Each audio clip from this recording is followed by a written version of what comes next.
Hey everybody, it's Brian Williams and I've got a quick yoga tip for you. One of my friends on Facebook wrote in with a really good question about how to protect your wrist in downward dog.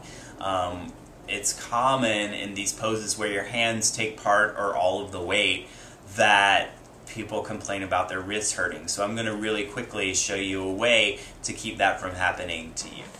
Okay, here we are at the foundation of the pose, the floor and what is touching the floor. That's always your foundation, and just like you wouldn't build a house on sand that was shifting and moving around, you want to make sure your foundation is strong and properly aligned in your yoga practice. So, take a look with me for a second at your hand. This is the foundation of downward dog.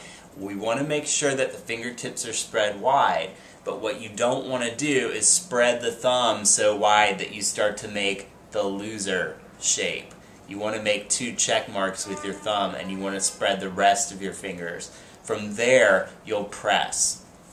Look on the floor. You're going to spread, you're going to make the check mark sign, not the loser sign. You're going to press through all of your fingertips, and you're going to root down through your knuckles and through your palm. While you're pressing down, you're also going to feel a little bit of a lift happening in your palm in the middle. That's cool. What should be touching the floor?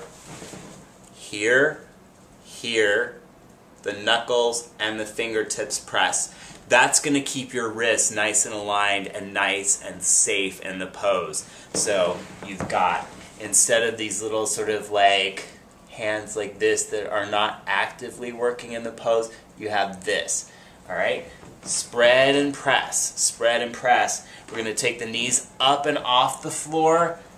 Bend them slightly so you can get your spine aligned. You're going to relax your head and neck and press into the floor. That feels great and it feels strong, and best of all, my wrists aren't hurting at all. They barely feel any pressure because I've taken it and I've spread it out over my palms. That keeps them safe.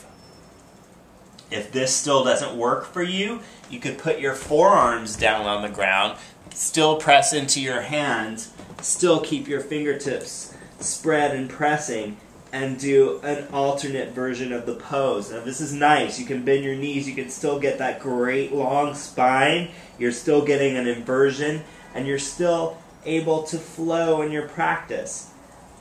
However, I think you'll agree and you'll find that if you follow those alignment tips for the hand, your foundation will feel strong, your wrists won't hurt, and you'll be able to do the pose safely and enjoyably. Thank you so much for watching. Namaste, y'all.